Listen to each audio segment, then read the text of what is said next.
I think I'll keep this for a little bit longer because I have a couple of questions or comments. The first one, feel free to decline to answer if you don't feel like answering. It's about your mom. I was just wondering if biological mom, if you ever knew or found out who that was or what happened to her in her life. Reason why I asked that is I have two teenage daughters who are always worried about where they at, who they hang out with, what's going to happen, are they going to turn out nice in life and all that. So that would be my first question. The next one would be related to the cannabis industry. Less than 2 years ago, my father passed away from lung cancer. I did a lot of research on cannabis and cannabinoid oil, and we tried to provide that to him before he passed.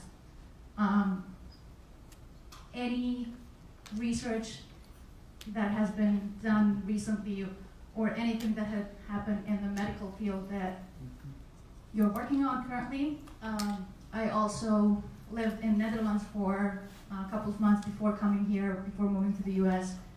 I know that marijuana is very legal and has been legal for many years there. The crime rate is very low, as it is the abuse of the drugs. So that relates to that as well. And then I think the last question would be, are you aware that there is another famous politician or leader in the world that carry the same name as you? Are you from Bosnia and Herzegovina, Serbia, Yes. Slovenia? Where are you from? Bosnia. Okay. So y'all don't know about it. There's a brother named Marshal Tito, Yes. who before the breakup of the former Yugoslavia was actually one of the most famous leaders in keeping that country. So I know about Brother Marshal Tito, and I think that might be who my mom. The whole Tito Jackson thing. I think it might have been this Yugoslavian brother. That would be nice. Okay.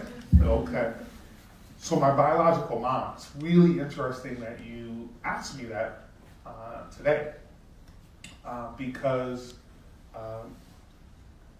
about a year ago, I had a conversation with a friend of mine.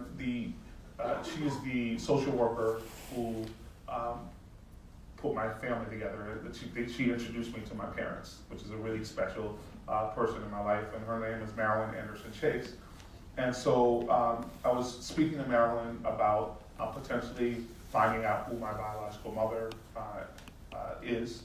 And so she gave me the information, and about 2.5 months ago, I sent in forms and a check to find out, one, they could give you a narrative, and that's how I know that she was assaulted, because they gave me a narrative, but then they could also reach out to the person. And so 3 weeks ago, I got a call from the Home for Little Wanderers. And they said, we just got off the phone with your mom. And her name is Rachel. And here goes her phone number. And it was a weird day at work because nobody else was there. So I'm like, I thought Oprah was gonna come, or I thought this was gonna be this big deal. And again, about 2.5 weeks ago, I met my biological mom for the first time. She's doing well. She's 56. She's 13 years older than me. I have 2 brothers, one who is 37 and one who is 26. One of them's name is Michael. It's kind of funny, but she's actually doing well, and it was a real wow. It was almost like a movie in terms of us meeting. We actually went to a restaurant. We went to Olive Garden. Upscale. It was just initially, it was really about me. And I felt like I had to be complete and honest. But then very soon, it became very much about her. And the reason being is that she had to go through, she carried a baby to term. She never actually even held the baby. and went through a whole lot in looking for me for 43 years. We had actually been in the same place before. In fact, my chief of staff from my Boston City Council office, Rachel babysat her. And there's like literally all of these times that our lives overlapped. So I feel really blessed that I'm able to have a relationship with her. And I was resigned to just say thank you. That's all I needed. But interestingly, has anyone read the book Common Ground? Do you guys read this book? So it's a Pulitzer Prize winning book about desegregation and the changes that happened in Boston in the 70s. So you guys really need to remember the Boston public schools were not desegregated until 74, 75.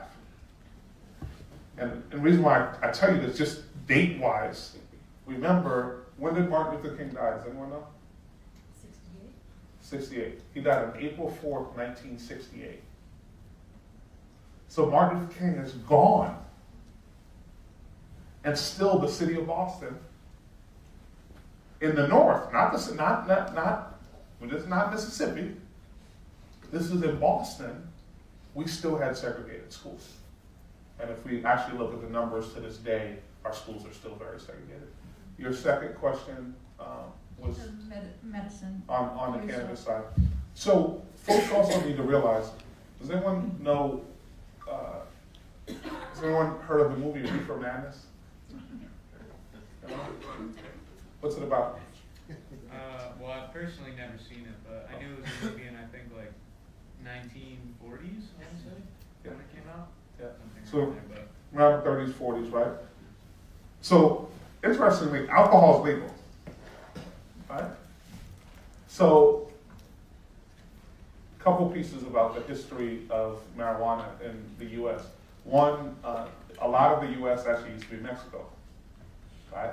And so at the time that we acquired that part of our country, Mexicans were coming into the U.S. and they actually spelled it Marihuana.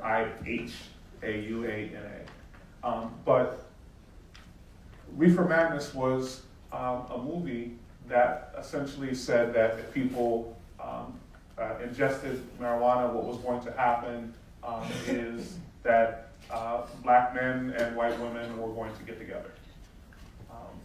At the time, remember, there were still lynchings that were going on, birth of a nation, and the like was the mentality.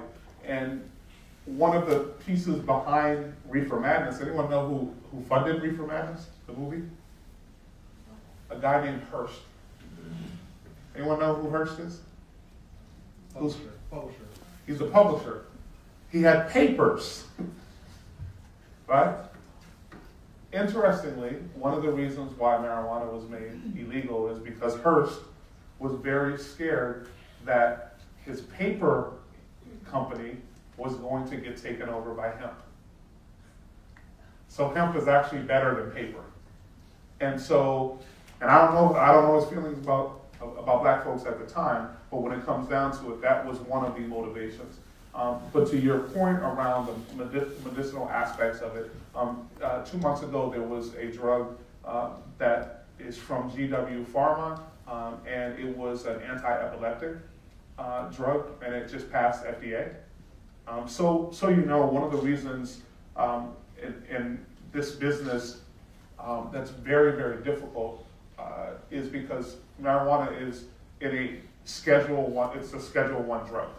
So it's in the same category as cocaine, heroin, fentanyl, and all of those categories.